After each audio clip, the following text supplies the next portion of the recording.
What change did you all experience?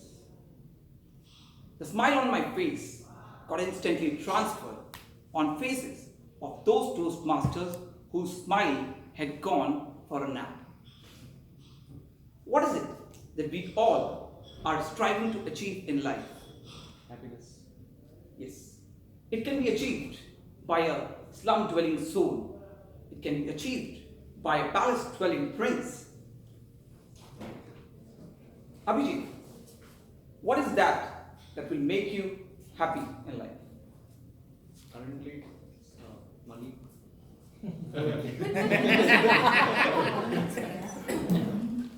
What about you? I think I'll be getting married soon. So at times in life, we postpone our happiness to a date or an event. Are you all happy to be in this meeting today? Yes. So we are happy. Yes. So a happy evening to my fellow Toastmasters and dear guests. Abhijit, once again, can you lend me 1 lakh rupees right now? I'll give it back to you. Why?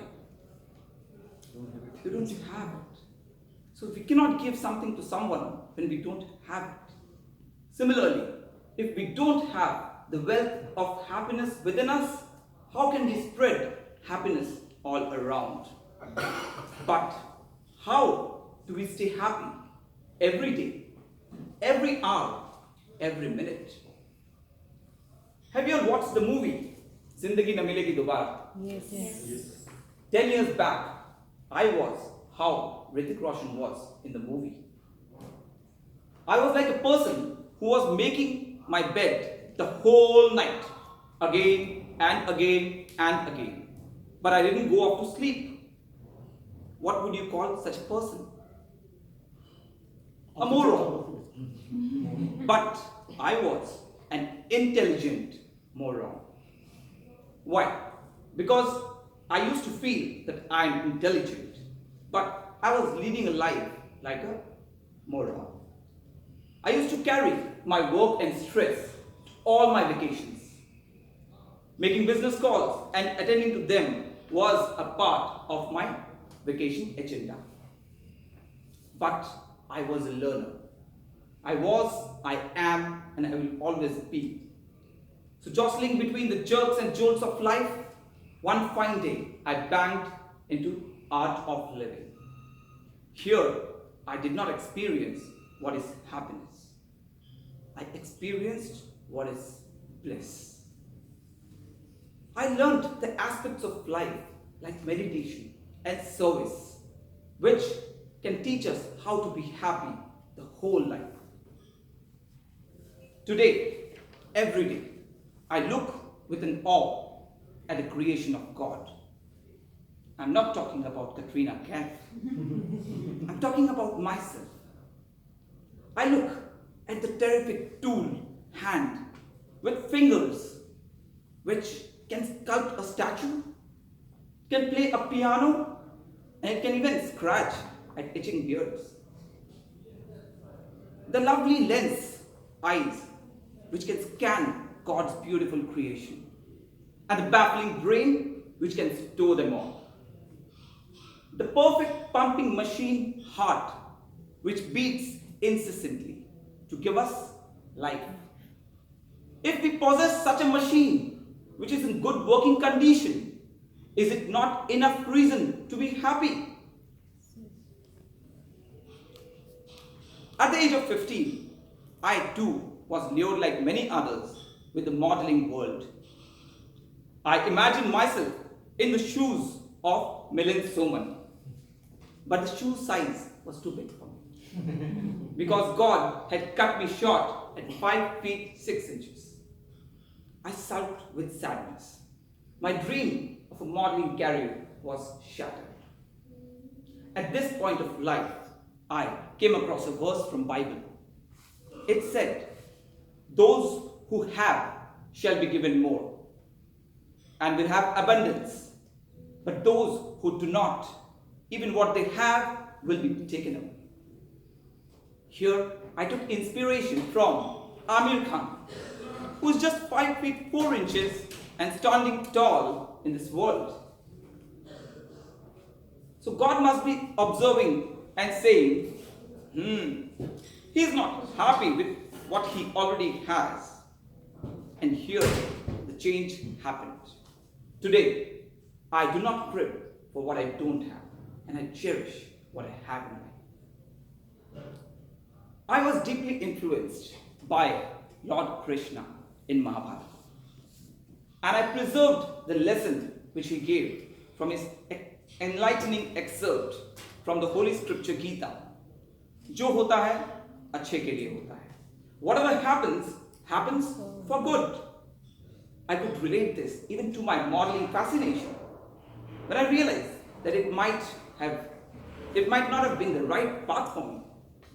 Overnight fame, glamour, and fake pomp could have led a person like me to astray.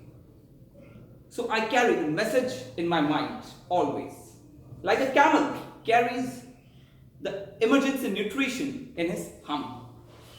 In sorry situations of life, when I have the fear of getting trapped in the depth of darkness, I recall this verse to my rescue.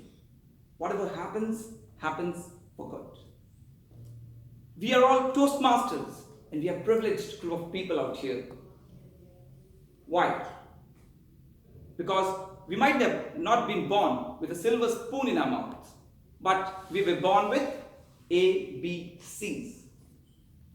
We are the blessed 17% of India who have received English medium education, whereas 83% of Indians are deprived of it today.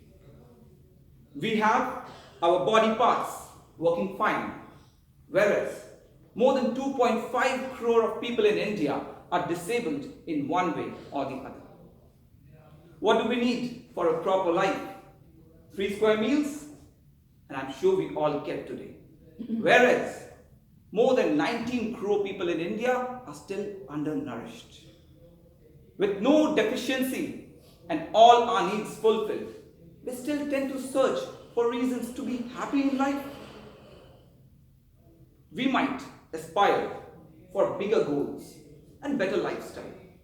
It may be big bank balance. It may be a year full of vacations.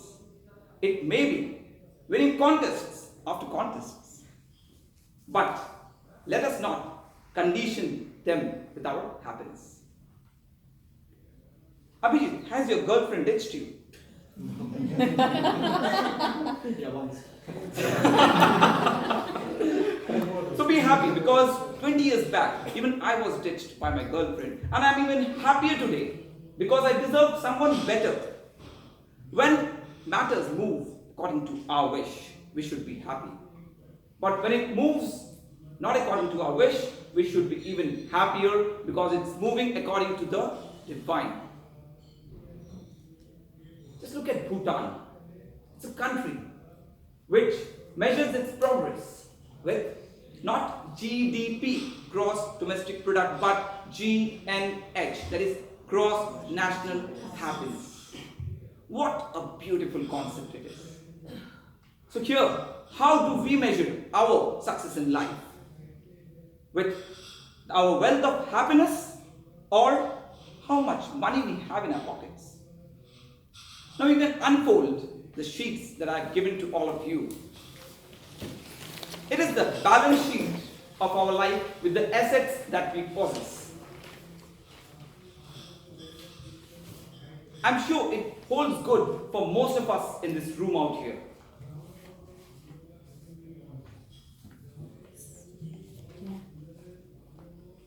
And the next time, but the majority of people in this world are deprived of even the basic needs that we have mentioned. So the next time sorrow strikes, let it be a transient experience. Because let it be a transient experience because the next time sorrow strikes, let it be a transient experience, and tell sorrow that whatever is happening for good. And If it still doesn't work, just open this balance sheet and tell yourself, I have enough reasons to be happy today. Merry Christmas and a Happy New Year.